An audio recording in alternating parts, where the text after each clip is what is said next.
Página de número 91, capítulo 5, pressões para uma reforma. Vocês querem perguntar alguma coisa da aula passada? Se o bolo estava bom, se a coxinha estava...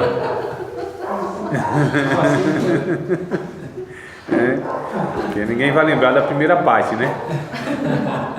Não. Obrigado, viu, irmão? Obrigado, Deus abençoe. Eu estava tão ansioso que eu acho que pelo menos eu, pensando assim, meu Deus, eu olhava no relógio e nada, eu falei, aí aquela primeira aula foi embora todinha. Na minha cabeça eu não consegui nem escrever. Nada. Que bom, graças a Deus. Obrigado, irmãos, a todos. Deus abençoe mesmo. Para mim foi, além de uma surpresa, uma alegria, né? Uma alegria. A gente fica assim, grato a Deus pelo carinho que a gente recebe, né? Então, nossa, negócio que me faltam as palavras. Daqui a pouco, se eu começar a falar, eu vou lagrimejar, chorar. Então deixa para lá. Vamos lá. Capítulo 5, pressões para uma reforma. O que eu me recordo, porque também eu dei aula, mas depois daquilo lá também a cabeça, né, que ficou gravado foi o que vocês... Sobre aqui a doutrina pela Bíblia, dogmas, declaração pela igreja. Isso. Deixou anotado aí então. Protestante dos Isso. sacramentos, batismo, aceito. Então nós falamos o que a Igreja Católica foi ao longo do tempo, né? Ou nesse período aí, século 1200 e pouco, 1300 e pouco, né? Esse período mais ou menos onde foi sendo introduzida aí as doutrinas da Igreja Católica, purgatório e uma série de os sacramentos, né? Que nós falamos. Então nós paramos mais ou menos aí. E a continuidade que a gente vai dar então é a partir daí, né? 1305 é o que a gente vai tentar abordar nessa aula, o período de 1305 até 1517. Então vamos ver o que aconteceu nesse período aí, algumas pontuações. Página de número 91. Pressões para uma reforma. Bom, a igreja então católica, essa igreja universal, igreja católica, a palavra católica quer dizer universal, né? Acho que eu já falei isso para vocês, né? Então a igreja católica quer dizer igreja universal, ou seja, a igreja que é uma, tá? Em todos os lugares. A igreja de Cristo é católica, né? Apostólica, inclusive. Então os termos estão corretos, católico, apostólico. Quando entra o romano, que aí é o que descaracteriza, né? Então, a igreja de Cristo é uma igreja católica, ou seja, é uma igreja universal, constituída de todos os salvos, em todos os tempos, em todos os lugares. Não é? Por isso que é católica. Apostólica, porque é fundamentada na doutrina dos apóstolos. Isso vai estar escrito lá em Colossenses, não me falha a memória, né? Então, a doutrina dos apóstolos e dos profetas. Então, a doutrina, a igreja tem a doutrina baseada nos ensinamentos dos apóstolos de Cristo. Então, por isso que é católica apostólica. Então, essa igreja de âmbito já mundial, né, esse alcance mundial, ainda era o Império Romano, houve, então, tão corrompida do jeito que estava, tão afastada daquilo que Jesus tinha ensinado como propósito de igreja, que não é diferente hoje. Inclusive, hoje ainda se fala, né, que é necessária uma outra reforma, né, do jeito que a gente está vendo o cenário da igreja, não só no Brasil, isso é mundial, é que a gente vive aqui, a gente conhece aqui, presencia aqui, mas a igreja em muitos países está daqui para pior, inclusive. Por exemplo, nos Estados Unidos é muito pior. Nos Estados Unidos tem igreja de segregação, ou seja, igreja de negros e igreja de brancos, né? Então tem igreja lá de satanistas, tem igreja, aqui tem também, mas não é como lá, né? Nos Estados Unidos já é um negócio, costuma-se falar na teologia, que a teologia ela nasce na Europa, ou seja, na Alemanha, e Itália, Martinho Lutero, né? Savonarola, que a gente vai ver aqui. Então nasce lá a teologia mesmo, essa teologia que a gente conhece como reformada, que está fazendo 500 anos esse ano, dia 31 de outubro de agora, vai fazer 500 anos. Então ela nasce na Europa, na Alemanha, se propaga, se espalha por toda a Europa. Ela é consumida, inclusive, né? Essa teologia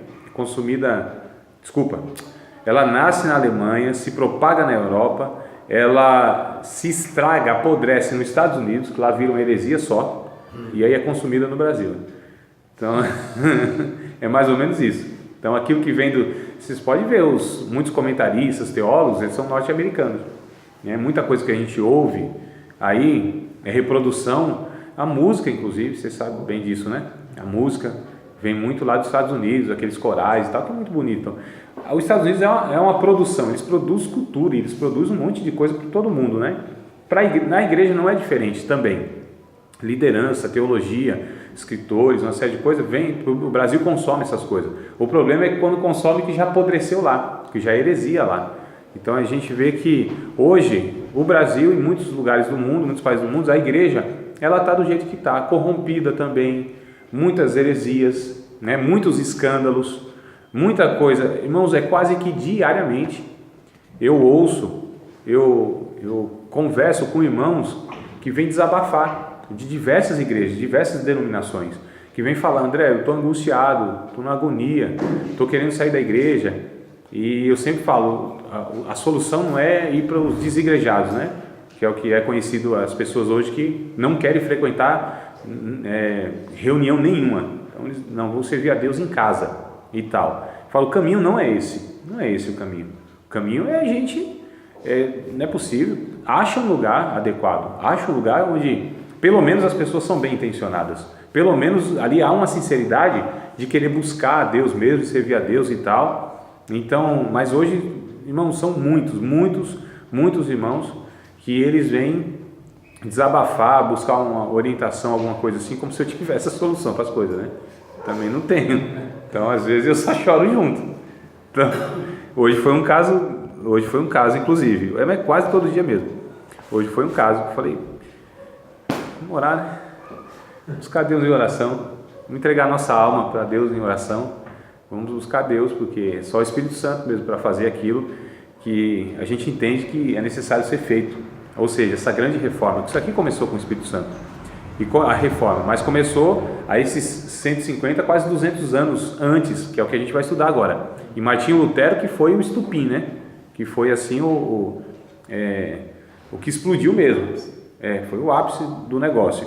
Mas já há alguns anos, ou alguns séculos, 2 séculos mais ou menos, 150, 170 anos antes, pessoas em alguns lugares, homens de Deus, já foram pelo Espírito Santo, eles impulsionados a denunciar pecado, né, a mostrar os erros da igreja católica no caso.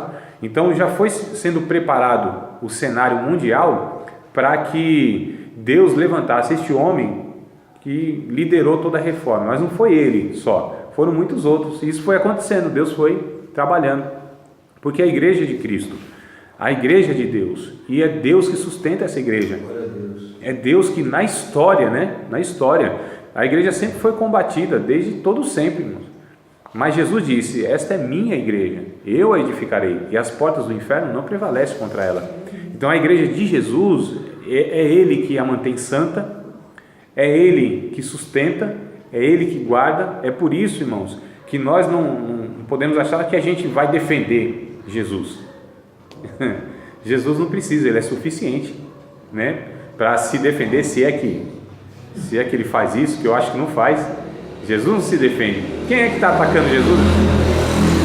Quem é que está ofendendo Deus? Quem é que está atingindo Deus? Ele é inatingível, Ele é santo, Ele é Senhor, Ele é supremo, está acima de tudo e de todos. Os mortais como nós, os limitados, as criaturazinhas, né? A gente não pode fazer nada contra esse Deus santo, poderoso. Então, quem se ofende somos nós, quando toca no nome de Jesus, quando ofende o Evangelho e tal, é a gente que se ofende, nós somos ofendidos, Deus não, nesse sentido de atingido, tá? Nesse sentido de atingido. Então, está tudo certo, a igreja dele está tudo certo. O que está muito ruim é o movimento religioso que é denominado de cristão, de evangélico. Aí a gente vê que o negócio está feio, né?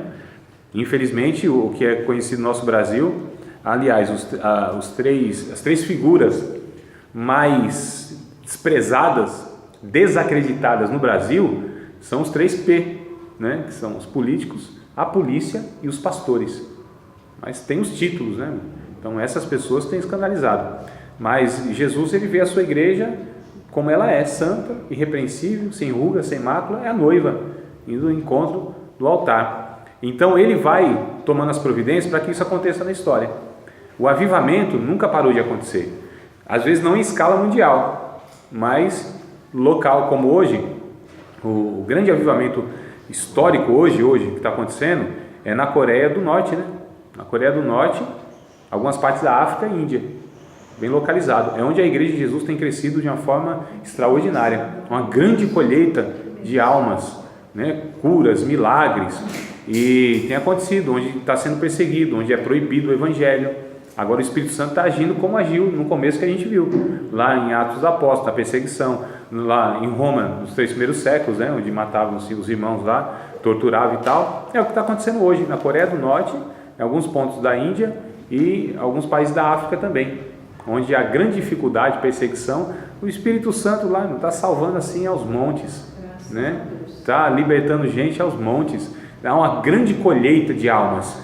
Hoje, aqui no Brasil não, né? Já foi o tempo, infelizmente, passou o tempo, né? O Brasil ele perdeu. Tem um ditado que diz que o cavalo passou e não montaram em cima do cavalo, né? Não tem esse ditado? Vocês conhecem, né? Então passou o cavalo. Não, é um ditado meio antigo. Eu aprendo as coisas antigas assim também, não é que eu sou, não. Vamos lá, então, no capítulo anterior, página 91. Estudamos as situações externas e internas que pressionavam a igreja para uma reforma que a moralizasse e trouxesse de volta a sua autoridade espiritual. Vimos também que o mundo estava passando por mudanças políticas e culturais, as quais refletiram diretamente na igreja. Neste capítulo, verificaremos a influência a influência na igreja dos concílios reformadores, do movimento místico e dos clamores de homens como João Wycliffe, John Hus e Savonarola. Então são esses 3 que a gente vai estudar aqui hoje. Irmãos, olha, o cenário não é parecido? Não há hoje uma mudança, inclusive, no mundo cultural, e isso tem afetado a igreja. Já há 1,5 século, mais ou menos, 150 anos para cá, o mundo mudou, né? A revolução industrial, as pessoas vivem de uma forma totalmente diferente que viveram toda a história da humanidade. Coisa mais simples, né? Você plantava muitas vezes o que comia, o que você plantava.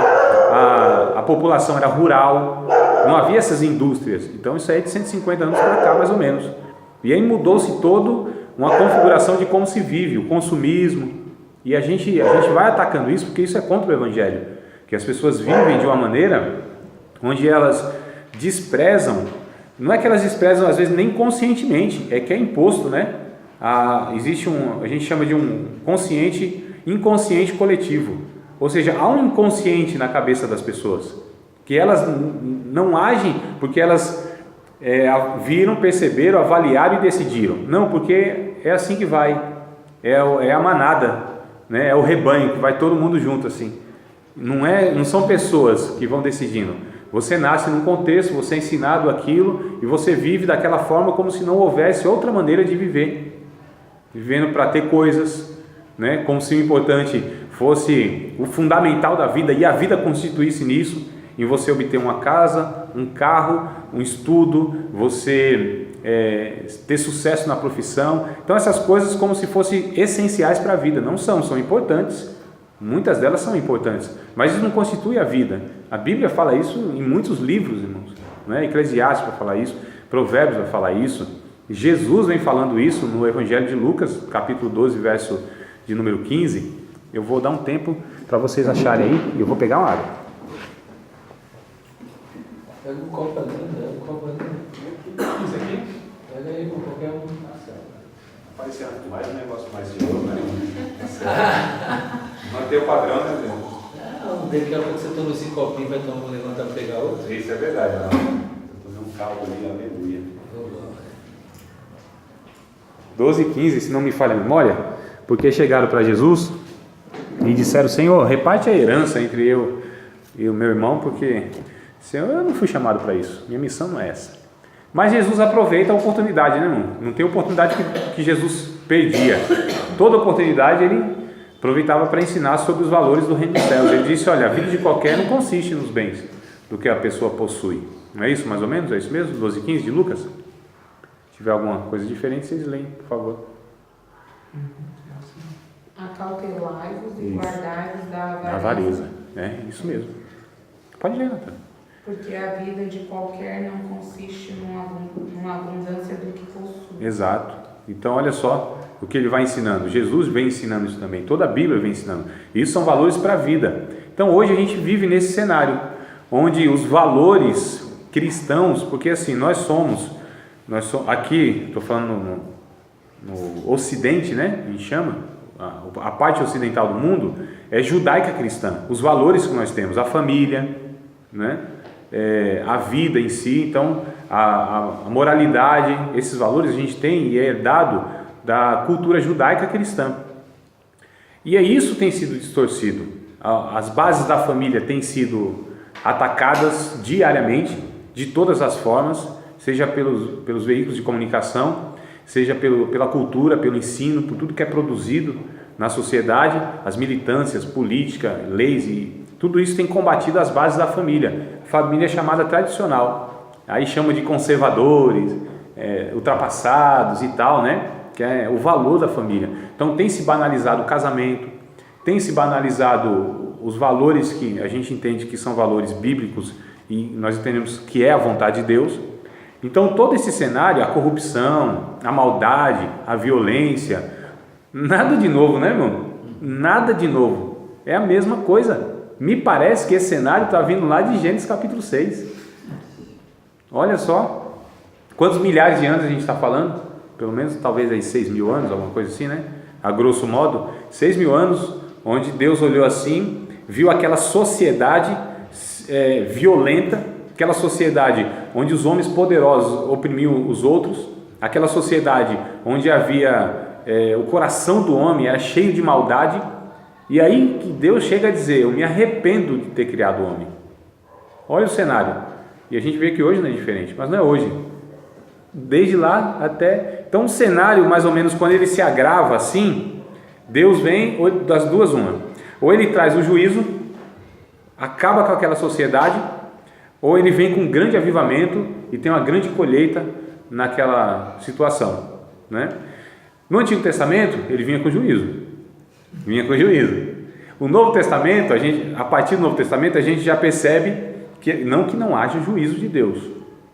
A gente continua percebendo que sempre houve juízo de Deus sobre os imperadores romanos, sobre o último que a gente presenciou na história, que eu me lembro aqui, foi de Hitler, o último juízo de Deus, né? Então Deus permitiu até que ponto ele chegasse, mas Deus trouxe o juízo e acabou com aquela situação tão atroz mundial, as guerras. Então toda essa tecnologia que veio, toda essa descoberta da ciência, houve uma esperança no coração do homem que tudo ia melhorar. Aí o Brasil, ele surge assim com uma esperança enorme, né? Aí vai se confeccionar a bandeira do Brasil, inclusive. Augusto Comte, ele tinha um conceito, e aí esse conceito é trazido quando vai confeccionar essa bandeira do Brasil, ordem e progresso, porque ele tinha por ideia o amor por base, né? A ordem estabelecida e a consequência é o progresso. Mas nós progredimos? Não, claro que não. Porque a esperança era essa, a tecnologia, a indústria, o homem vai evoluir. A ideia é que haveria uma evolução tal que a humanidade viveria da melhor forma possível. Pelo contrário, nós regredimos, né? Violência, desigualdade, injustiça, uma criminalidade nem se fala, corrupção, o homem se destruindo, a gente dando muito mais valor às coisas, desprezando o ser humano. Então, na verdade, a gente está como um bêbado numa ladeira, né? Não é só descendo, irmão, é descendo se arrebentando todo. Então, a humanidade está assim. Isaías tem um texto que eu não me recordo exatamente onde é agora, mas diz que a terra ia cambalear como um bêbado. É mais ou menos como está. Porque tem gente que, muitas pessoas, e cristãos inclusive, né? Tão inocente, né? Tão alienado, sem senso crítico nenhum. E aí, irmão, tudo bem? Maravilha, se melhorar, vira festa. Como assim vira festa? Você está sabendo do cenário mundial? Quantas milhares de pessoas estão morrendo por dia? Foi ontem que passou no jornal? Foi ontem, acho que eu estava vendo muito rapidinho, fazendo alguma coisa, estava ligado à TV, eu escutei, dei uma olhada, mas não me ative.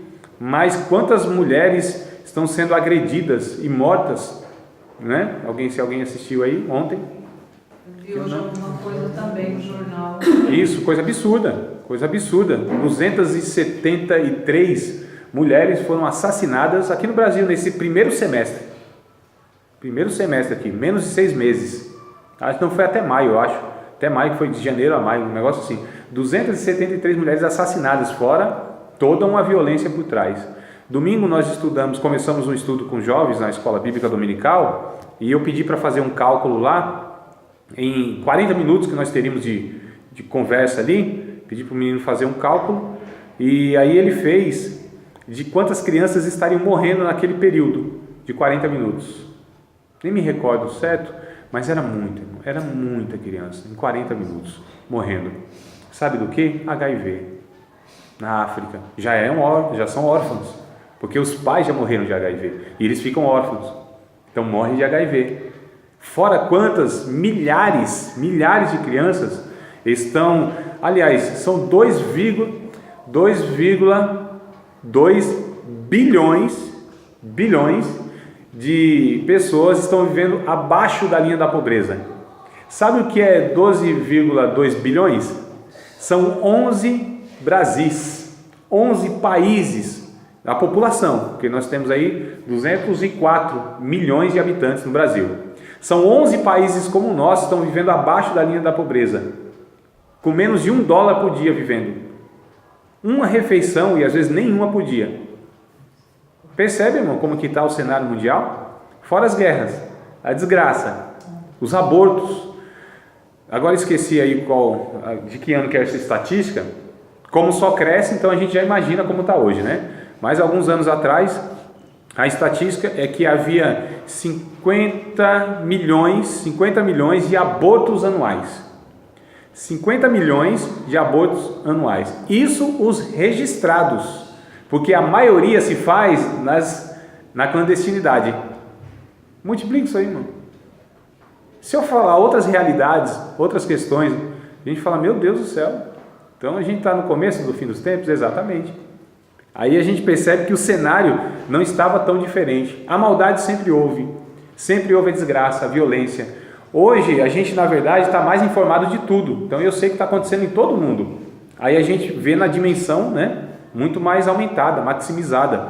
Mas antes não tinha, então você não sabia. E a gente não tinha informação. Há 20 anos atrás a gente tinha toda essa informação que estava acontecendo lá do outro lado do mundo, na hora. O atentado na Espanha, agora foi Espanha, né? Portugal? Espanha. Lá, a gente soube, a gente viu ao vivo, irmão, praticamente. Estava acontecendo lá. Se duvidar, nós aqui no Brasil, nós vimos antes do que muitos moradores de lá mesmo. Né? Então a gente simultaneamente as coisas estão acontecendo e a gente está sabendo o que está acontecendo em todo mundo, isso dentro de casa. Então nós temos o mundo em casa, então a gente sabe de tudo isso. É por isso que hoje dá essa impressão, e porque a população mundial aumenta, lógico, a proporção também aumenta, mas sempre houve essa questão. E aí aqui a gente percebe então que o cenário mundial estava assim, e Deus é que nessa ocasião aqui, ou nessas ocasiões que a gente está estudando, o avivamento, essa reforma, ela teve um impacto mundial. Hoje eu não acredito que Deus fará isso. Por quê? Nós não temos mais essa igreja una, né? Hoje nós temos muitas lideranças, muitas igrejas. Aqui ficava, entre aspas, mais fácil, onde Deus alcançava uma estrutura, que só tinha uma estrutura mesmo, né? E um sistema corrompido. Então, e o que aconteceu aqui? Martinho Lutero nunca quis sair da igreja católica. É por isso que eu digo, a solução não é sair de igreja nenhuma. Fica lá e aí vamos ver o que Deus vai fazer através da nossa vida ali. Só sai o dia que perceber que está morrendo, que vai sucumbir ali, né? Aí que ninguém é Martinho Lutero, né? Né? Ninguém é Martinho Lutero. O próprio Martinho Lutero, ele não queria sair não. Mas ele foi expulso, literalmente, né? Excomungado pela igreja católica. Mas ele nunca quis. Ele queria reformar lá a igreja que ele pertencia e tal, e ele entendia que de fato era a igreja de Deus, né? Só Deus já sabia que não era. Então a gente vai estudar isso aqui. Os concílios reformadores. Vamos lá ler aqui um pouquinho? A igreja passou, após a convocação de um concílio por Constantino, a atualizar-se do mesmo recurso todas as vezes que se sentia ameaçada por cismas e heresias. Então, quando fala Constantino, vocês já lembram, né? Quem foi Constantino? Constituiu a igreja, a religião oficial do Império. No ano? Feio. 313. Ano 313, Constantino, então, o imperador, é ele que surge com essa igreja una, né? Universal, essa igreja católica, apostólica romana. Então ele coloca como sendo religião oficial do império, tá? Fica isso gravado na cabeça, é importante. E aí o que acontecia? Toda vez que ele percebia que havia as heresias, ou seja, os grupos divididos, ele formava concílio, chamava os líderes da igreja, os bispos, para então fazer esses concílios. Então, daí para cá, a igreja tomou sempre essas medidas. Então, toda vez que surgia alguma heresia, alguma desavença, alguma divisão, eles faziam concílios, né? Ainda há, mas hoje há em denominações, muitas vezes. Por exemplo, a presbiteriana, ela teve que desligar, algumas centenas ou até ou milhares de presbiterianos no Brasil. Então, as presbiterianas já não consideram algumas presbiterianas lá no Brasil como igreja presbiteriana. Então, houve um concílio, porque lá eles estavam autorizando e concedendo o casamento homoafetivo e tal, né? Então, descambou lá, eles entenderam e fizeram o concílio.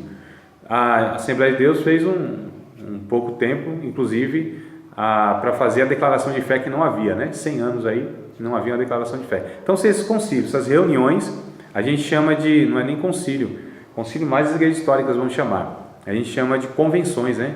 Convenção. Então, vai lá na convenção, se reúne para decidir mudanças e tal, e etc. Então, isso aí foi tomado desde Constantino. Com as experiências do grande cisma, a grande divisão, começou a haver o predomínio da ideia de um concílio que não somente julgasse as ações dos papas, como também reformasse a igreja, resolvendo os problemas que os papas tinham criado com suas ambições. Olha que paradoxo, irmão. Então, quem cria os problemas, parece que não é de hoje, né, Adriano? São os líderes, né? Pastores e tal. Amados, eu não tem como eu dividir. Quando eu falo pastor, é líder. Mas aí os pastores ficam ofendidos. Tá certo. Mas nem sempre dá para a gente fazer a divisão. Mas a gente entende, quando a gente fala de pastor corrupto, porque não é um irmão nosso. Quando a gente fala de um pastor safado, é porque não é um irmão nosso. Não é um pastor de verdade. Então, os nossos pastores, os nossos irmãos são homens honrados, dignos de todo respeito, né? Diz a Bíblia, inclusive. Mas aqui são aí esses papas, esses bispos e tal. Então, eles criavam o problema e aí tinha que ser resolvido. Então, quando havia ambições deles, disputa e corrupção, a cristandade estava cansada de toda a problemática na cúpula da igreja e ansiava por uma moralização. Qualquer semelhança é mera coincidência hoje. Meu Deus, eu fico impressionado, né? Nada mudou, nada novo debaixo do sol. Em 1409, os cardeais chegaram a um acordo e convocaram o concílio que deveria se reunir em Pisa, na cidade de Pisa. Este concílio depôs os dois papas e elegeu Alexandre V. Os dois papas depostos rejeitaram a decisão do concílio, excomungaram seus membros e passou a haver então 3 papas. Um novo concílio foi convocado para se reunir em Constança, entre os anos de 1414 e 1418. E este resolveu o problema do cisma, né, da divisão, depondo os papas existentes e elegeu Martinho V. Apesar do fim do grande cisma, não finalizou a insatisfação do povo em relação a uma igreja que mostrava mais interesse político do que espiritual, mais interessada no ouro do que nas almas dos homens. Também a moralização tão almejada pela cristandade não aconteceu. Sempre a igreja se via vítima de um governo imoral, obcecado pela paixão de promover a sua própria riqueza e poder. Assim os homens começaram a pensar em termos de igrejas nacionais e a desejar que essa igreja fosse governada por corpos representativos. Era o começo das ideias que ganharam espaço na Reforma Protestante a partir de 1517. Ó, que semelhança mesmo! Então, o que está acontecendo? Não é isso hoje? Então, cansado de toda essa estrutura, ver que não muda nada, o que acontece? Acontece que pessoas elas vão saindo desses grandes sistemas e estruturas e aí fazendo um negócio mais simples, né? Algo que é um desejo se aproximar mais do Evangelho de Jesus. Parecido, né, Adriano? Então, é isso, irmão, que está acontecendo hoje. Muitas denominações novas, né? Muitas muitas igrejas estão surgindo que não tem essa história de 500 anos, de 300 anos, de 100 anos, não são esses impérios que têm sido montados aí, que a gente sabe que são impérios, então isso tem surgido. Então pessoas de uma forma muito simples e muito parecido com Atos dos Apóstolos, começando trabalhos em casa, em salões, né, e vão, o cuidado que deve se ter, e que alguns não tiveram, inclusive, foram montar depois os seus impérios. Saíram reprovando e fizeram depois a mesma coisa. Então é um alerta aí para que a gente perceba, tá? Essa questão. Então, justamente está acontecendo hoje. Os místicos representaram um movimento de busca e contato direto com Deus no ato do culto, independente da interferência de um sacerdote, contrastando com uma postura passiva proposta por uma fria liturgia na igreja. Algumas razões cooperaram para o surgimento deste movimento. A tendência mais racionalista, proposta pelo escolasticismo. Lembra do escolasticismo que a gente falou na aula passada? Aquelas pessoas que vieram e mais numa disposição intelectual, racional, de explicar as coisas. Então, era a escola mesmo, né? Dos doutores e tudo mais. Então, foi surgindo isso. O mundo, o cenário foi mudando, né? Aqui vocês estudaram na escola sobre o iluminismo. Lembra, Barão? Não lembra? Tu faltou nessa aula, né? Eu nem existia essa palavra. Todo mundo agora... Existia sim, mano. Tinha. Tinha. O iluminismo é do século... Eles que não falavam mesmo. O século XIV, né? Então, 1400 e pouco. Não, também falavam, não é possível. Na minha escola? Não. Então, não tinha um professor lá de ciências sociais, sociologia, história. Ciências sociais, eu gostava muito, Então. só que não tive. Não explicou iluminismo? Poxa, então passou batido, acho que não deveria ter passado, né? Mas também não vamos culpar o professor, que só Deus sabe. Diga aí. O iluminismo foi... Lembra da Idade das Trevas? Nós falamos da Idade das Trevas? Um período que houve, onde a igreja mediava. Eu vou falar um pouquinho mais para frente aqui. Eu acho que eu vou deixar um pouquinho mais para frente, Adriano, porque aí eu detalho para vocês aqui. Vamos ver, eu quero chegar aqui. Opa, será tanta página Não passada? sabe por quê? Porque eu estava ouvindo um negócio no Facebook e aí eu quero ver se é a mesma coisa que você está falando, não no sentido de que alguém estava explicando, mas Sim. eu vi cinco pessoas, né? Sim. Pastor, Sim. o pastor Silas Malafaia, mais uns 4 hereges lá. Estava assim que então. Uns bichos. Tu dizes, Varão, tu dizes. E eles estavam falando lá, eles estavam falando sobre, eles estão querendo achar uma forma de culpar dar um culpado no Paulo Júnior, no outro menino. Ah, não, então é perda de tempo isso aí, Varão. É perda de tempo. E eles falaram alguma coisa disso, que é um grupo que eles estão montando. Não, é uma perda de tempo, então acho que não vale a pena nem continuar assistindo. Mas a questão, a gente chega depois mais para frente sobre essa situação, né? Na verdade, irmãos, não, tá antes, tá, Adriano? E eu não falei dessa parte, deveria ser semana passada, né? Até estava me programando para a segunda parte da aula, aconteceu aquele imprevisto, chato pra caramba. Então, mas deixa eu passar para vocês, então, para a gente não dar esse salto, né? Não adianta a gente correr lá para frente e deixar algumas coisas para trás, né? Então, na história da humanidade, houve alguns períodos, e hoje é denominado, né? As ciências que estudam isso, então vão denominando esses períodos. Por exemplo, na antiguidade, o mundo era chamado de heliocêntrico. Heliocêntrico, o que quer dizer isso? Quer dizer que se tinha, por referência, o mundo mesmo. O parâmetro era a criação, era a terra, né? Então, a própria criação. Por exemplo, vocês lembram de Josué, capítulo de número 12, se não me falha a memória, capítulo 10, verso 12, de Josué, quando diz lá que houve uma grande batalha, e aí o povo de Deus precisava vencer aquela batalha, e Josué viu que o dia estava se acabando. Aí o que ele faz? Ora a Deus, e aí está escrito então que ele orou, o sol e a lua pararam, né? Sol, detente em Gibeon, e tu, lua, no vale de Ajalon. Então o sol e a lua pararam. Olha só, e a gente já aprendeu que isso é impossível, né? Porque nós entendemos hoje. Aleluia. Churros. Então vamos lá. Churros. Nós entendemos hoje que a Terra ela não gira em torno do Sol, né? Nós temos outra perspectiva, mas naquele tempo não. A Terra era o centro, era a referência. Eles viam, e pela observação, então eles viam que o Sol que se movimentava e a Lua se movimentava. Então a cabeça era o Sol e a Lua que giram em torno da Terra. Que a gente sabe que não é assim, né? Mas a referência era essa. O grau de entendimento que eles tinham era esse. As informações eram essas. Então na antiguidade o mundo, né, era heliocêntrico. Na era medieval, que a gente chama aí desse período da igreja, né, a igreja governando o mundo, entre aspas, que a gente já viu pelo império e tal. Então quem que ditava as regras do mundo? Quem dizia que era certo ou errado? A igreja, em todos os aspectos.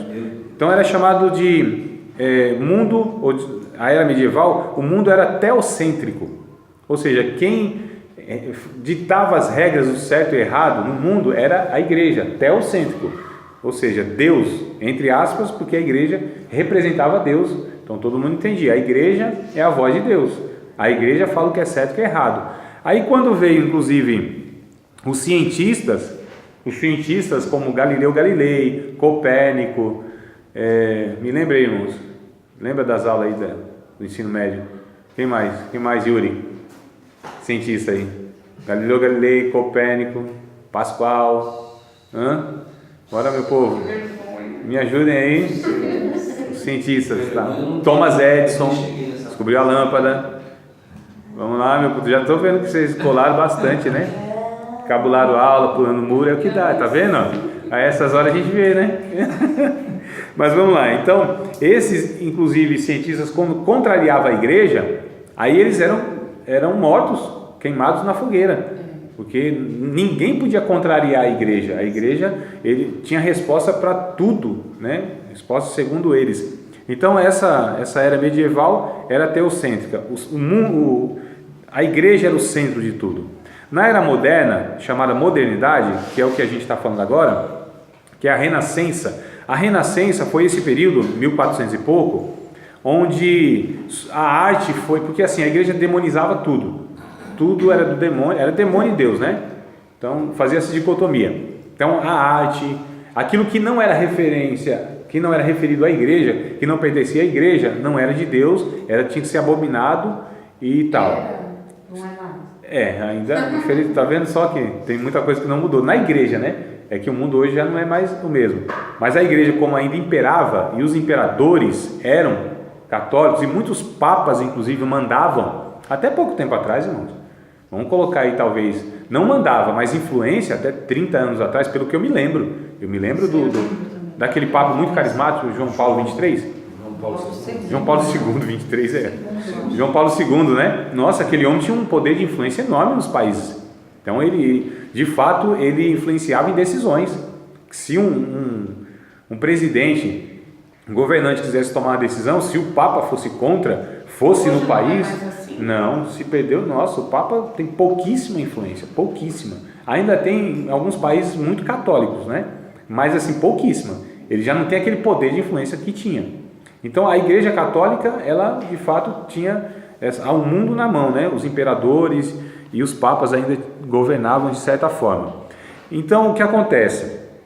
Vai surgindo aqui alguns intelectuais, cientistas e tal, e é redescoberto esse valor da arte, as pinturas, né? A arte, a música como arte.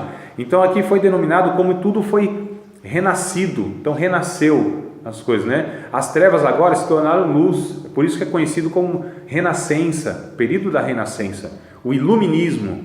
Então antes era a era das trevas, onde o mundo estava em trevas por conta dessa igreja agir dessa forma. Olha que contradição, né?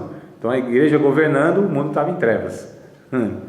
E era chamado então de Renascença, o Iluminismo, né? E aqui o centro era o homem, então o homem começou a ser o padrão, a referência, tá? A gente chama de antropocêntrico. Então o mundo era antropocêntrico.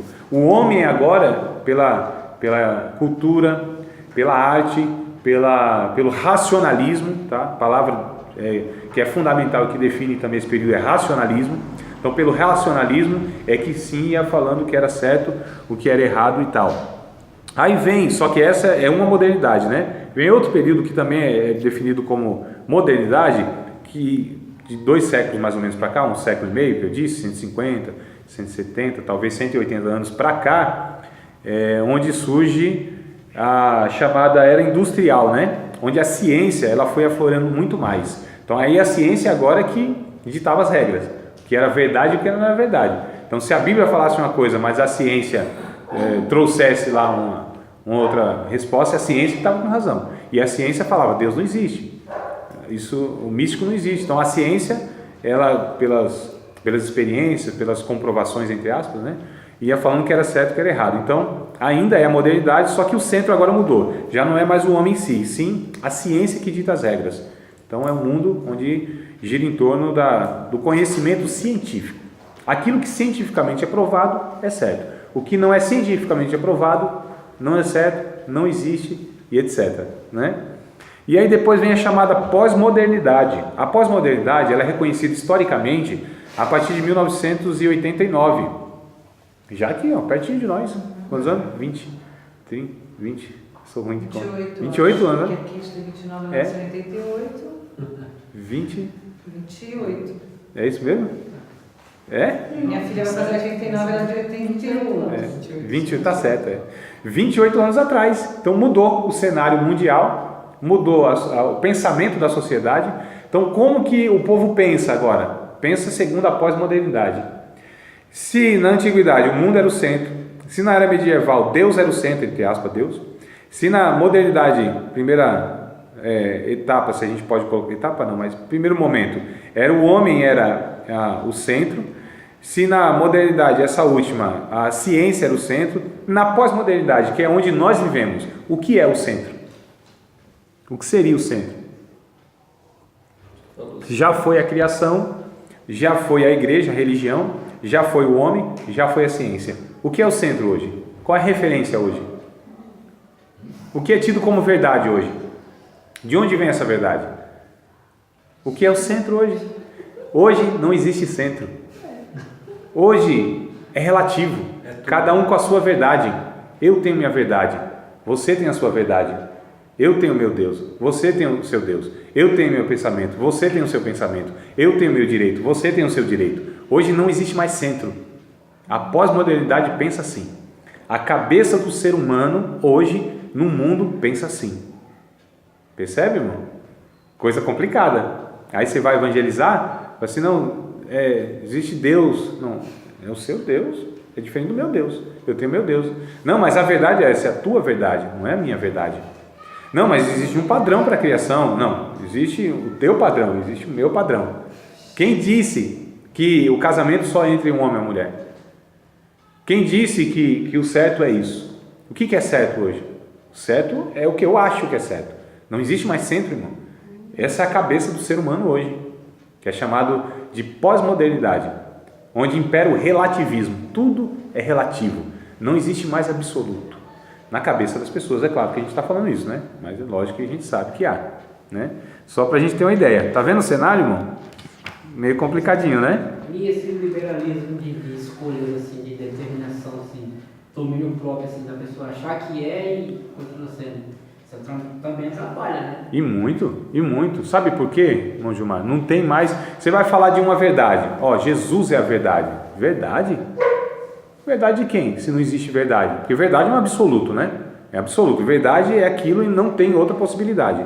Então, quando você vai numa cabeça dessa, que existe muitas verdades, muitas possibilidades, muitos caminhos, aliás, todos os caminhos levam a Deus. Percebe? Então dificulta muito.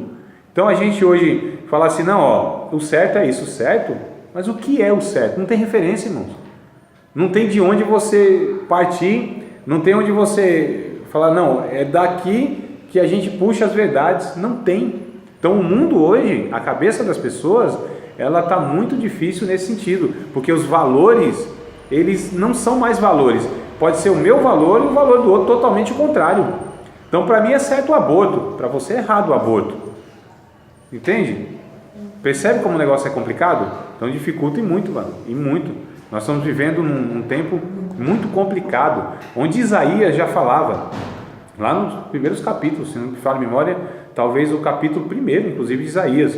Vão chamar o bem de mal, o mal de bem, a escuridade de claridade, né? Claridade de escuridade, o amargo de doce, o doce de amargo. Ou seja, está tudo invertido. Os valores estão invertidos. O que são os valores hoje? No Brasil, por exemplo, se você tem uma pena criminal mais rígida, se você matar certos animais do que um ser humano. Os animais, às vezes, têm muito mais direitos, privilégios, e a lei, valor, né? E a lei ampara. E, aliás, tem gente que cuida muito melhor dos animais do que dos seres humanos. Tem alguma coisa errada nisso, não tem, não? Não tem muito errado, não tem, irmãos? Não tem uma coisa muito errada quando... Quem está abrindo pet shop está ficando rico. Tá, porque, lógico, porque o que tem hoje os recursos que tem, irmãos, então pessoas morrem à míngua nos hospitais por falta de médico, de atendimento, de recurso lá, de socorro, mas os animais não, muitos têm, né? As pessoas morrem, né? Deixa da herança para os animais, né? Também tem tudo isso aí, é um negócio assim assustador. Aí eu fico pensando assim, mas e a igreja? A igreja, por exemplo, não tem mais ou menos o mesmo pensamento? Ou seja, o que se dá valor nas igrejas, na cristandade, né, no movimento religioso, talvez não seja um valor invertido quando se gasta muito dinheiro, muito tempo, muita energia para construir talvez prédios, para adquirir bens, né, do que para alcançar vidas. Não se está muito preocupado com coisas, e em cima dos púlpitos não se tem incentivado o consumismo, que é uma marca do nosso, não só da geração, não, é uma marca desse tempo, dessa era, dessa época. Olha, a gente não tem propagado isso, né? Que as pessoas, e Deus está no meio, que tem que pegar Deus e pôr no meio dessas coisas, né? Deus vai te abençoar, como se Deus existisse e nos criasse para nos servir e para que a gente tivesse coisas, porque essas coisas é que vão dizer se nós somos ou não somos melhores do que os outros. É pelo que eu tenho. É a cabeça do jovem, que ele acha que tem que ter um tênis X, se não tiver, não, né? E eu tenho que ter um carro X, porque se tiver o outro da outra marca, não vai. Eu tenho que ter uma roupa assim, assado, eu preciso ter um aparelho de última geração, né? Então o iPhonezão, porque a selfie é a maior declaração de quem nós somos, egoístas. É por isso que quando a selfie surgiu, nossa, eu tiro a minha foto, sou eu que apareço, já não tiro mais do outro, o outro não tira mais de mim, eu que tiro de mim. A selfie, eu, né? No inglês, eu, então é o eu. E a selfie, olha só que negócio interessante, se eu tiro a selfie, ela já é suficiente para eu me ver, mas as pessoas tiram a selfie no espelho. Eu já fiz isso. A selfie, muito mais, e a gente percebe, quando se tira a selfie no espelho, se mostra o logo do aparelho, se é iPhone e se é da Apple. Aliás, o iPhone é da Apple, né? É uma redundância, desculpa aí, desculpa a falha técnica. Então, se é a maçãzinha, mostra. Vocês percebem, irmão, como que a gente vive? Os cristãos também. Eu era para mostrar minha unha. É, então. Tava bem bonito. Aleluia. Então, amados, a gente percebe que em tudo isso estava aflorado naquele tempo, e aí foram surgindo homens de Deus, que a gente vai ver na segunda parte agora, se Deus quiser. Esses homens de Deus, Deus levantando esses homens, e eles foram denunciando tudo isso aí, e a gente vai ver aí o que Deus começou a fazer. Tudo bem? Não tem? Tem? Intervalo? Não, mano. Então calma aí. Não tem que adorar. Então vamos lá. Na página ainda 93, a gente vai começar a falar então sobre esses pré-reformadores, ou seja, esses homens que vieram antes da reforma, né? Os pré-reformadores, John, né? John Wycliffe. Algumas pessoas se levantaram como porta-vozes da verdade com coragem e ousadia, todo aquele cenário que a gente falou, né? e principalmente com disposição para enfrentar um sistema eclesiástico milenar que tinha adquirido direitos sobre a vida e a morte das pessoas. Dentre esses homens, o primeiro que vamos considerar é João Wycliffe. Há poucas informações sobre o nascimento e infância de João Wycliffe. Sabe somente que foi criado no norte da Inglaterra. Sua história é mais conhecida a partir do seu tempo de estudo em Oxford, quando obteve diploma de doutor em 1372 e passou a ser professor daquela universidade. Durante seu período de estudo, um dos professores de Wycliffe dizia que a igreja exigia do governo temporal um comportamento sem pecados, algo que ela própria não vivia.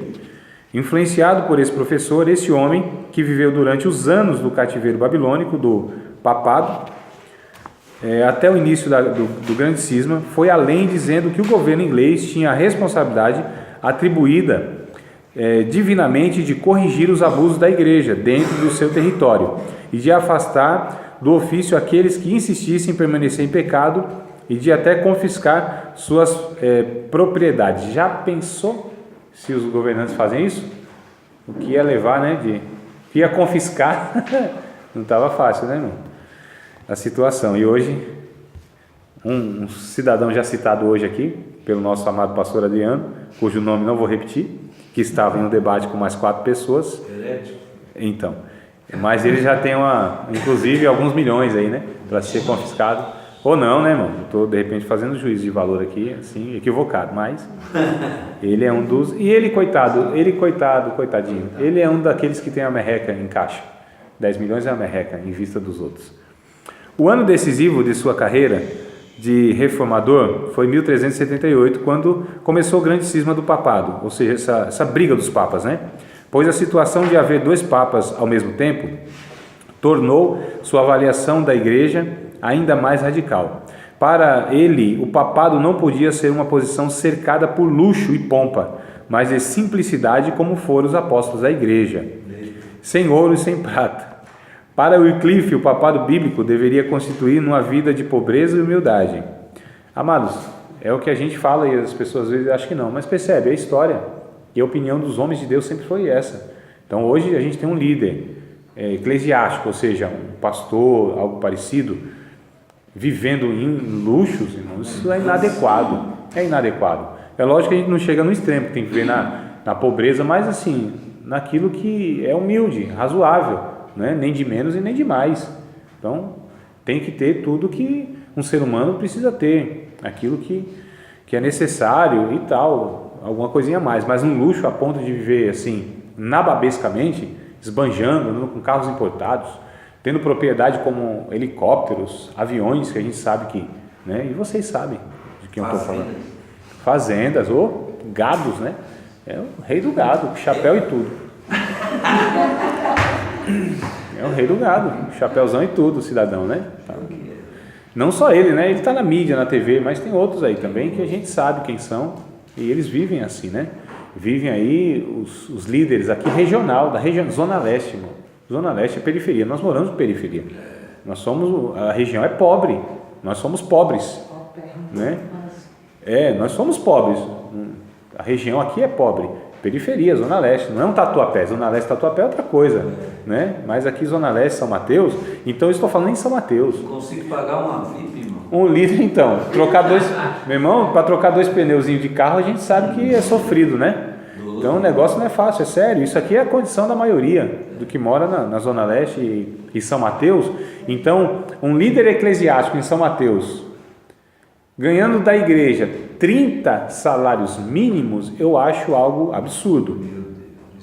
Não vou falar o nome, né? Inclusive, é a igreja de alguns dos alunos aqui. A denominação Vamos lá. Peça um pouquinho. Fora os encargos. Fora, amados, os privilégios. Isso eu estou falando de um salário, fora os benefícios que tem, né? Chamado auxílio aluguel, auxílio combustível, fora outras coisas. Isso eu estou dizendo que é autorizado pela convenção, né? Eu estou falando de um caso, irmão, tá? de um caso, não vou expor ninguém e tal, não é minha intenção, né? Isso, mas só mostrar para vocês como funciona a estrutura e o sistema. Verdade. E isso não é uma exceção de Zona Leste, não é exceção da tal denominação, não é não. Então a convenção coloca isso, mas o que esse dito cujo, esse sujeito, esse suposto líder, né, evangélico, pode ser eclesiástico, evangélico eu acho difícil, mas esse suposto líder, ainda o que ele impõe sobre as outras, de onde ele tem o poder administrativo, que ainda mandem obrigatoriamente, coagidamente, ameaçando essas pessoas que mandem em valores e tal para ele. Então, tá bom? Não quero entrar no detalhe não, porque só para a gente comparar, só para a gente ver que de fato a gente vive num cenário, numa situação que não é tão diferente, irmãos. Então aí surge esse servo de Deus, o João Wycliffe. Para Wycliffe, o papado bíblico deveria então constituir uma vida de pobreza e humildade, dedicada ao serviço da igreja. O Papa deveria ser o pastor da igreja e o pregador que leva o homem a Deus. O grande cisma era para Wycliffe a perfeita representação da verdade de sua pregação. Além dessas ideias, ele foi de encontro a algumas importantes crenças medievais da igreja, como perdões, indulgências, peregrinações e adoração de imagem.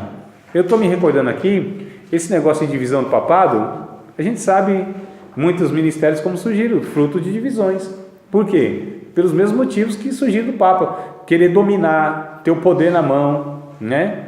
O poder, quem tem o poder tem tudo, irmão. Quem tem o poder tem dinheiro, quem tem poder tem a vaidade massageada, né? Atendida, a soberba, tal, aquela coisa. Então é a mesma coisa. Então são papas, esses papas, de terno, gravatinha, tal, aquela coisa toda, né? Mas são papas. E aí ele foi então, ele foi além dessas ideias que ele considerava importantes, né, da igreja, como os perdões do pecado. E como que a igreja lidava com isso?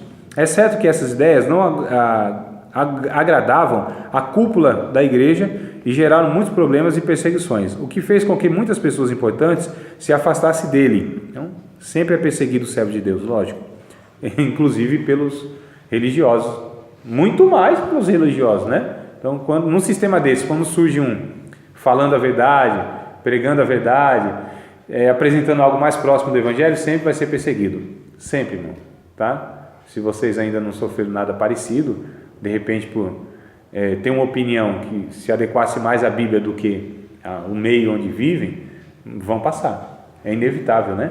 É inevitável, então é algo esperado.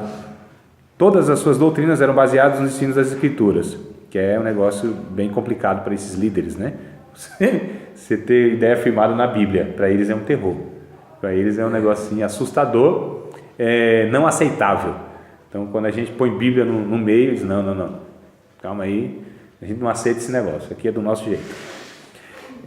Chega aí, por enquanto não chegou nessa parte, ele vai levando, mas quando chega nessa parte que você está falando, que você fala, aqui está escrito na Bíblia, ele fala, então, aí ele se revela, ele fala, então, é do meu jeito. Exato. É assim que eu quero, se você quiser. Aqui é assim. Aqui é assim, se você quiser.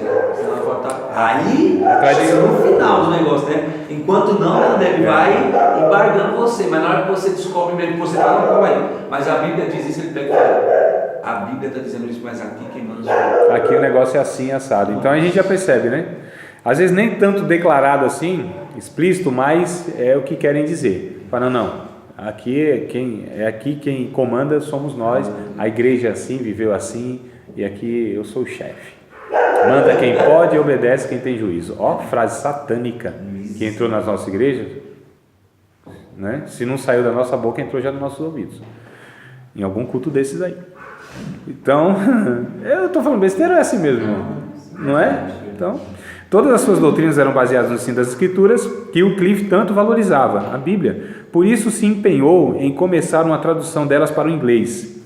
Wycliffe morreu em 1384, de morte natural, mas o Concílio de Constança, anos depois, condenou suas ideias e seus restos mortais foram exumados e queimados e suas cinzas jogadas no rio Swift, na tentativa de que nada dele restasse. Suas ideias, porém, não foram extintas e seus seguidores continuaram sua obra. Seus ecos chegaram à Boêmia e contaminaram, entre aspas, aí, o segundo grande pré-reformador, João Hus. É aquela ideia, né? Matam o profeta, mas a profecia do profeta não morre. Ela é viva, né, irmão? Então a ideia da pessoa, ela vive, mata a pessoa e ninguém tem poder para matar a mensagem de Deus, a profecia, a palavra, a ideia. É por isso, meus amados, que esses líderes temem, bambeiam as pernas quando a Bíblia é exposta, quando é ensinado, quando o povo é chamado para questionar, para refletir, para comparar a Bíblia com o que está sendo pregado, vivido e exposto. Eles ficam assim, loucos. Vocês acham, é à toa que a teologia é má vista? Quando ela é bem vista é porque a teologia é na denominação. O jeito deles. É porque é a destra, né, a pessoa, e a décora. E aí, então é para denominação, que tem que ficar aqui, porque aqui a gente vai doutrinando no adestramento. Então a gente põe o cabrestinho, fala, é aqui, põe aquele negocinho que eu não sei o nome, no animal, que é para ele não olhar para os lados. Então ele só tem a possibilidade de enxergar aquilo que lhe foi posto para enxergar. Só aquela limitação. Se você abre a sua visão, já não é interessante para eles. Já não serve. Não, então é aqui, ó. A gente só vai ensinar para vocês aquilo que a gente quer que vocês aprendam e do jeito que a gente. Então isso é satânico, é demoníaco, né, irmão? É opressor, não tem nada a ver com Deus. Então o João Wycliffe é aquele que traduz para a língua inglesa a Bíblia. Olha o que eles estão fazendo. A gente vai ver isso Martinho Lutero mais forte, mas o que eles estão fazendo? Pegando a Bíblia, que era privilégio somente dos papas, dos padres, né? Ou seja, do clero, e o povo não. Deixa o povo sem conhecimento, é mais fácil você manipular ignorante. E eles têm tudo como verdade. Ouvem e falam, é isso mesmo, porque eles não têm. Eli, o livro de Eli? Sim. O livro de Eli é tipo isso. Exato, preservado lá, né? O povo parece tudo cego, todo mundo, porque não pode ler a Bíblia. Exatamente, e é hoje o que acontece. O governo faz isso. Quanto menos instrução para o povo, menos direito ele reivindica, mais fácil você manipular, né? Quanto menos o povo souber a Bíblia, melhor, mais fácil de manipular. Eles têm como verdade toda a palavra que sai da boca do líder e não questiona. Isso é antibíblico, que a Bíblia diz que não deve ser assim, né? E o que acontece? Então a Bíblia estava sendo dada na mão do povo, acesso o povo tinha à Bíblia. É isso que os reformadores estavam tentando fazer, pegar a Bíblia, porque a Bíblia liberta, a palavra de Deus liberta. Conhecereis a verdade vos libertará. Então é interesse de Deus que o povo conheça a sua palavra, e não é interesse dos líderes que o povo conheça a sua palavra. André, eu falando disso aí, você está falando da Bíblia, tinha algo que ficava indagado no meu coração, assim, eu ficava meio, sabe, de vez em quando. Minha família ela foi criada toda no centro de Macumba, né? Minha avó era mãe de santo. Só que aí depois, mais velho, eu comecei na igreja católica e eu não via a Bíblia na igreja católica. Não, o povo não. Eu via uma revista. Mas e na igreja evangélica você vê, Adriano? Eu vejo assim, nas cadeiras, largado. Ou então, quando é pego, só para fazer a leitura que é exposta aqui. Sim. É nesse sentido que eu estou dizendo. Às vezes o povo tem a Bíblia na mão, mas não consegue ler. Nenhum conteúdo no coração. Não põe, né? O povo traz a Bíblia para a igreja, no sentido litúrgico, mas não tem como apreço do seu alimento diário em casa. Não tem desejo, não é? E o que é pregado, elas não... Opa, calma aí, deixa eu ver o que o André falou. André, deixa eu te falar uma coisa para você, assim, Sim. Sem querer cortando, eu já tomei uma repreensão aqui na igreja. Não foi uma repreensão, né, velho, assim, muito forte, né, pesada, né, sobre aquela mensagem que eu estava pregando. E eu falei algo que eu tinha ouvido, né, e aí, acho que foi, não sei se foi só você, a Luciana também chegou em mim, porque dessa forma que você está falando, a gente está tentando ensinar. Isso. Olha, se o pastor falar alguma coisa, eu digo sempre assim, que não está no texto, vocês podem me chegar, né, velho, e conversar comigo. Corrige, lógico, ótimo, aí, coisa boa. Eu vou falar rapidinho aqui para você, foi assim, uma coisa engraçada.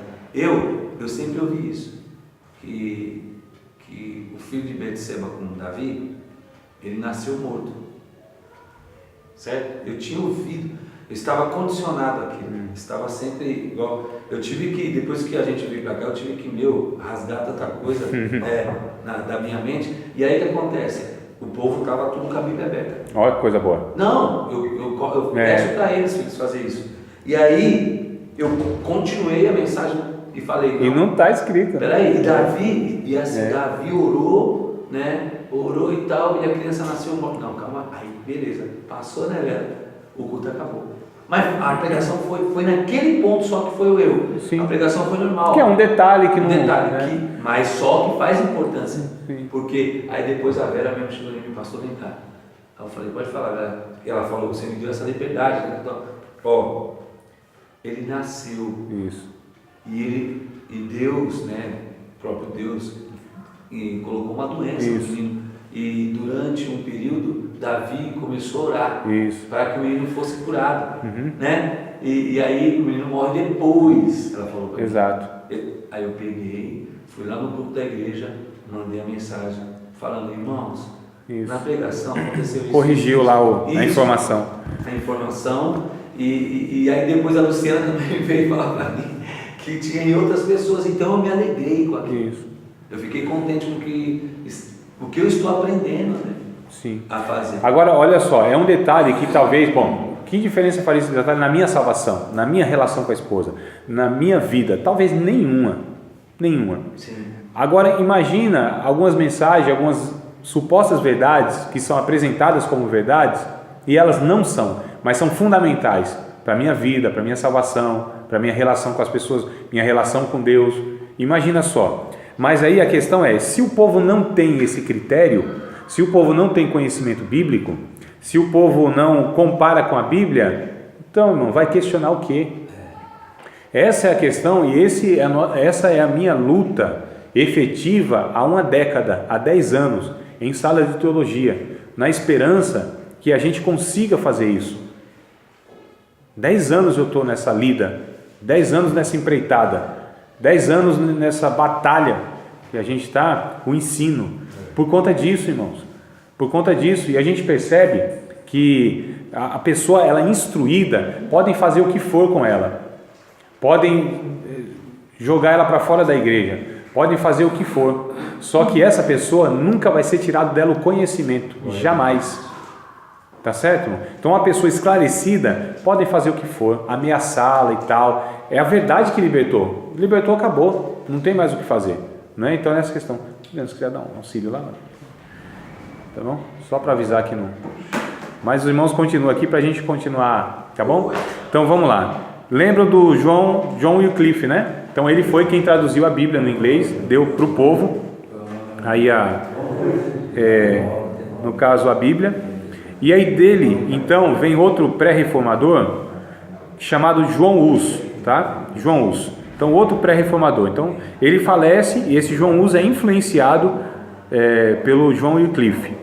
João Hus, nascido de pais camponeses que habitavam a pequena cidade de Hansenetz, depois eu pronuncio melhor, ao sul da Boêmia, estudou teologia na Universidade de Praga é uma cidade, tá, irmão?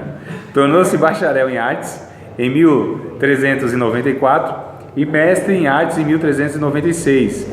Quando estudante, conheceu os escritos de Wycliffe, né, o John Wycliffe, e adotou suas ideias. Ele era o pregador da capela de Belém, próximo à universidade onde ensinava, e teve a ideia de colocar nas suas paredes aquilo que pensava acerca do papado. Foram feitas pinturas onde parecia o Papa a cavalo e Cristo com o pé descalço. Que ironia, né? Que inteligência. Coisa linda, né, irmão? Quando a pessoa usa inteligência assim para... Não é não? É interessante que tem gente que usa inteligência e mostra o erro do outro e o outro nem percebe, né? Então, é mais ou menos a ideia do morcego, né? Ele morde assoprando. Então vamos lá. Jesus... Eu nem sabia, tá? Mostrando a verdade, né? Sim, e com inteligência e humor, né? Então o Papa no luxo, a cavalo, e Jesus andando descalço. Olha, então o Papa, ele tinha muito mais luxo e privilégio do que o próprio Cristo, Senhor da igreja, aquele que veio para servir, não para ser servido. Então seria mais ou menos hoje o líderzão lá de uma Hilux, uma BMW, e Jesus numa bicicletinha. Mais ou menos isso aí, Monark, barra forte ainda, sem marcha. Então vamos lá. Jesus lavando os pés dos discípulos e o Papa tendo os seus beijados. Qualquer semelhança é mera coincidência esse negócio de beijar pé, né? Tem uns líderes aí que tem que beijar o pé dele, dela, né? Diga-se de passagem, um pé feio pra caramba. E era da mulher. E eu não estou pecando não, irmão, velho. O pé daquela mulher é feio. E eu lá vou dizer quem é. Então, Jesus lavando, são as pinturas, né? Que ele já denunciando, então. Jesus lavando os pés dos discípulos, ao contraste. E o Papa tendo os seus beijados. Aliás, até hoje ainda é assim, né? Beijar a mãozinha, o pé não chega tanto, mais a mão. Mas a gente pega, não estou falando muito do Papa, mas se a gente pega outras lideranças, é mais ou menos uma continência que se bate, né? Então chegou na igreja, para tudo, se põe em pé. E ele não anda a cavalo, é o povo que carrega ele. É mais ou menos assim. Mas são essas coisas, né, irmão? Então são essas reverências que dão aos homens, que Cristo nunca autorizou isso, irmão. Isso é bajulação, isso é veneração mesmo, isso é idolatria. Isso é uma coisa complicada. Então eu vejo líderes aí. Parece que eu estou perseguindo assim uma denominação. Não, então, tá, já sabe. Mas tem mais ou menos isso, né? Essas coisas de que chegou o chefe e tal. Quer dizer, uma pessoa que ela é superior a todas, que para tudo. Quer dizer, aquela adoração não deve, acho que não era para Jesus. Não era para Jesus. Porque como que se para? Se é uma adoração para Jesus, porque chegou um homem no recinto. Mas sabe o que eles alegam? Que eu também já entrei em divergência com isso, dá honra quem merece honra. Eu abordo assim, a honra para mim é você respeitar, você obedecer. Não, isso aí já é reverenciar e adorar. Exato. É um erro de interpretação que a gente trabalhou em outra ocasião, meu Márcio. Acho que a irmã não estava. A gente pegou esse texto e justamente por conta disso que eu peguei o texto. O que significa essa honra a quem tem honra? Não é tratamento. Não é o tratamento. Então, quando você trata um diferente, um com privilégios, em detrimento do outro, isso é acepção de pessoa, isso é pecado. Você colocou até como criança e o pastor. Exato. Então é o próprio, na verdade, esse ato que eles exigem é fazendo com que o povo esteja pecando diretamente. Olha, irmão, então pessoas que deveriam estar ensinando as pessoas a andar no caminho santo da verdade, estão ensinando pessoas a andar no pecado. Então não é uma coisa neutra. Não é que eles estão deixando de fazer uma coisa e não estão fazendo nada. Estão deixando de fazer o certo, ensinando, estimulando, incentivando e obrigando o povo a fazer o errado. Percebe a gravidade do negócio? Então não é coisa, né? Então só para a gente ver aí. As palavras de João Hus tiveram longo alcance e muita aceitação entre as pessoas. Em consequência, Hus foi excomungado. Novidade. E isso gerou grande agitação popular. Ele aumentou a ira sobre si quando pregou contra as indulgências que o Papa autorizou vender para financiar sua guerra contra Nápoles. As indulgências, eu falei para vocês não, né? Que é isso que Martinho Lutero vai combater lá com certos cidadãos, a gente vai ver mais para frente. As indulgências eram perdões, né? Que eram vendidos. Era mais ou menos assim, irmãos. A igreja, ela que perdoava e ela que condenava. Literalmente, o povo tinha medo da igreja. Se o Papa falasse, você está excomungado, acabou a vida dele, né? Então era um negócio terrível. E aí a indulgência, então, a pessoa, ela comprava um documento, que era chamado de indulgência, que era a paga pelos seus pecados. Então os pecados que eu cometi e os que eu irei cometer, eu posso comprar. Então quanto mais renda, inclusive, eu tenho, imagina. Mas pode pecar, porque está garantido. E ainda tinha, a gente vai ver isso em Martinho Lutero, mas já vou adiantar aqui. Tinha uma fala, né, de um pregador de indulgências na época, chamado João Tetzel, e ele pregava assim: se o seu parente está no purgatório, nas chamas, somente uma moeda, né, inutilidade uma moeda no fundo do cofre vai livrar do sofrimento o seu ente querido. Mais ou menos essa ideia. E o povo então pagava. Lembra do purgatório que foi introduzido, de que o povo passava por um sofrimento e tal, e etc. Então, quem tinha recurso, inclusive, pagava literalmente dinheiro pelos pecados das outras pessoas, pelo seu mesmo. A igreja católica enriqueceu demais com isso. É como se fosse uma fiança, né? Mais ou menos, exato. Para ficar livre daqui. Eu sempre estou tentando fazer essa ligação com hoje. Amados, hoje não se compra bênção? Hoje não se paga pelo perdão dos pecados? Se eu der meu carro, eu ganho 2 melhor.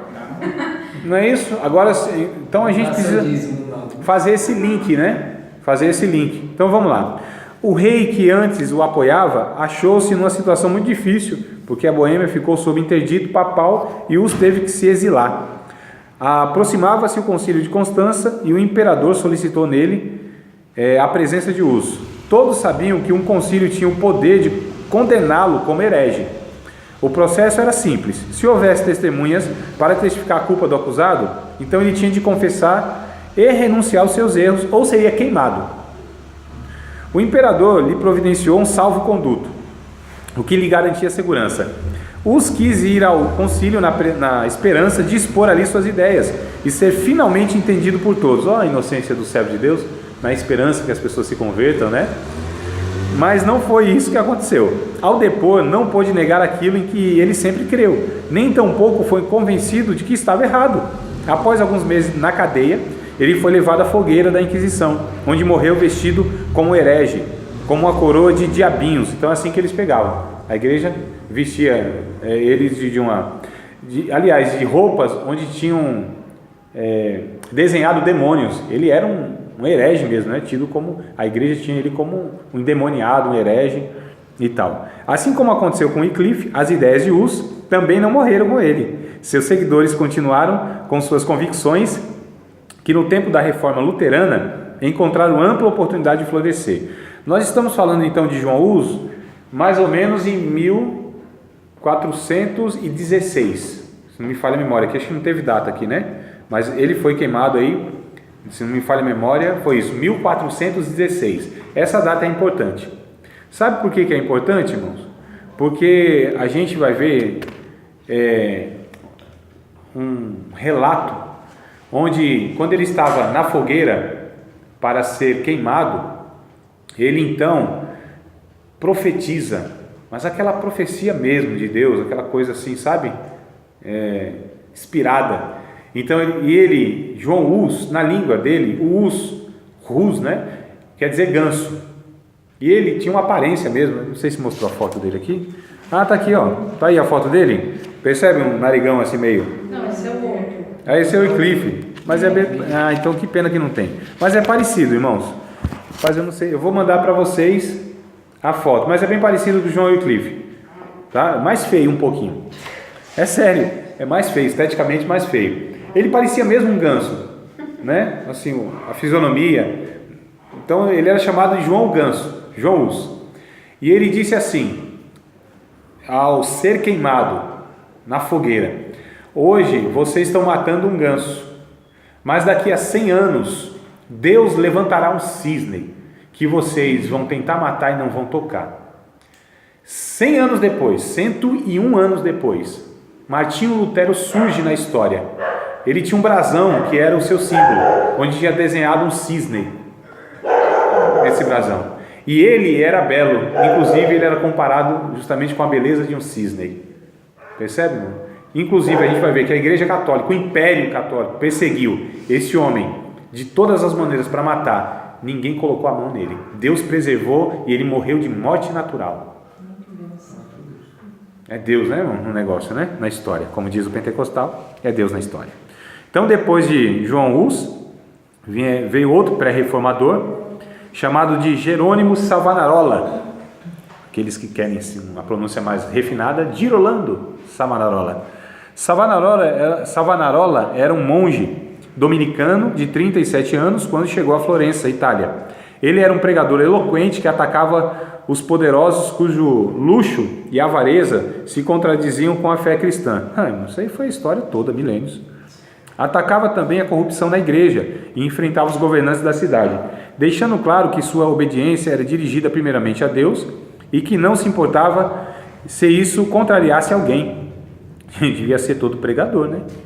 Sua reforma concentrou-se mais na cidade de Florença, onde ocupou posição de liderança, mas sempre baseado nos princípios bíblicos. Sua posição e influência custaram-lhe a vida. Ele foi enforcado e depois queimado. Todo esse trabalho, embora não tenha tido o efeito desejado, traçou o caminho para que no momento oportuno a igreja voltasse aos ideais do Novo Testamento. Então, ele denunciava a vida de luxúria dos padres que viviam nas tabernas, nos prostíbulos, enchendo a cara. Essa era... Então foi a vida inteira assim, porque...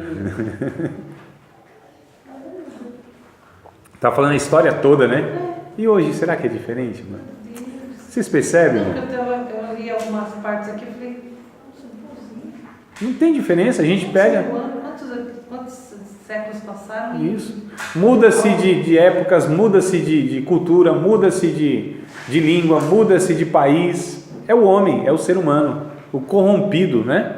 É aquele que se deixa dominar pelas suas paixões, pelas suas vaidades, pelo seu ego, pelo desejo ilícito, né? Pelo pecado em si. Então esses homens, eles caíram sempre nisso e a gente tem que ter cuidado, porque de uma maneira ou de outra a gente também está sujeito a isso, talvez não nessa dimensão, nesse escândalo, mas irmãos, o pecado não pode ser subestimado, certo? Nós temos que confiar somente em Cristo, e todos os dias da nossa vida nós precisamos ir aos pés de Cristo.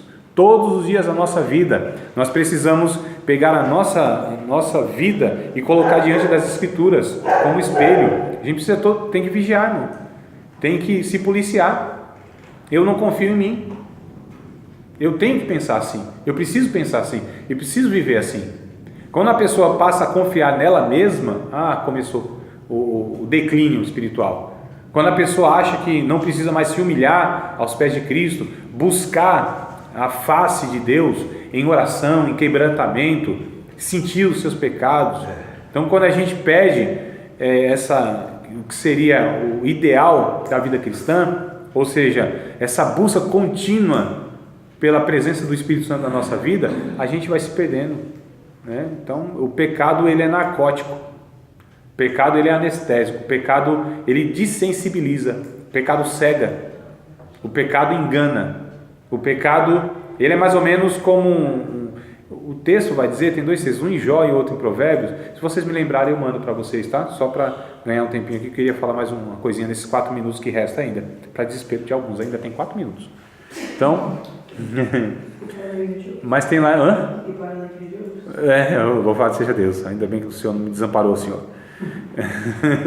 Então, o que acontece? Provérbios em Jó vai ter mais ou menos a mesma ideia no texto, que vai dizer assim: o pecado é como algo que a gente come e é muito saboroso no paladar, muito gostoso, mas quando desce no ventre, desce amargo, né? É algo que se revela assim quando entrou na vida, aí complica, mas a aparência é sempre essa.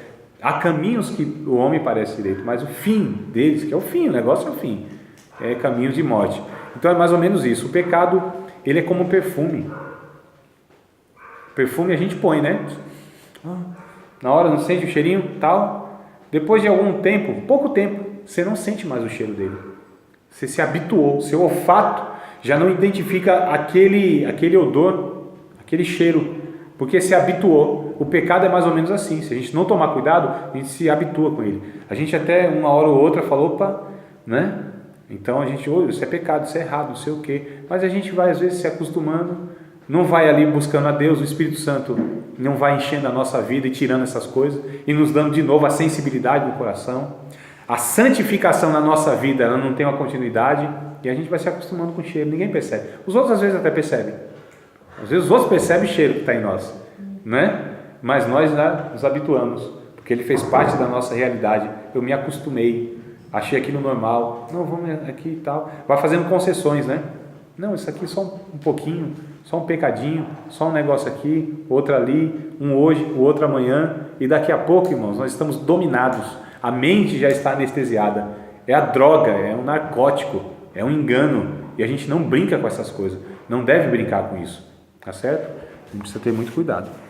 Então, bora lá. Questão para reflexão. A igreja é o conjunto daqueles que foram chamados para fora, mas há muitos que insistem em querer pertencer à igreja e mesmo assim manter aspectos do mundo em sua vida. Fazer parte da igreja é uma questão de situação espiritual. Ou nós no mundo ou nos situamos na igreja. É impossível estar nos dois lados ao mesmo tempo. O que a igreja pode fazer para não se deixar contaminar com as interferências do mundo? E aí vocês vão aí trazendo as respostas, avaliando a realidade que vocês vivem, que nós vivemos, para a gente perceber. Quando o autor aqui fala de igreja, e todo o estudante da Bíblia, todo teólogo, todo expositor da Bíblia sempre deve entender a igreja dessa forma que eu vou falar agora. Quando ele fala de igreja, ele está falando daqueles que pertencem a Cristo, tá certo? Dos que pertencem a Cristo. Jamais nenhum estudioso, nenhum pregador, nenhum ensinador da Bíblia vai se referir à igreja como a gente entende que é a igreja, pertencer a uma instituição. Eu não estou falando que isso tem que ser desprezado, só que quando eu falo ou a gente pertence à igreja ou pertence ao mundo, ou a gente se situa na igreja ou se situa no mundo, ou seja, situado na igreja é vivendo uma vida como um salvo. Esse é o sentido, tá, irmão? Então, a igreja referida aqui é aqueles que pertencem a Deus, são os regenerados, são aqueles que pertencem ao corpo de Cristo, são salvos, aqueles que têm o nome escrito no livro da vida, resgatados pelo sangue do Cordeiro, aqueles que serão levados às mansões celestiais, aqueles que são a habitação do Espírito Santo, aqueles que foram alcançados pelo Evangelho e transformados. Isso é a igreja. E o resto é resto.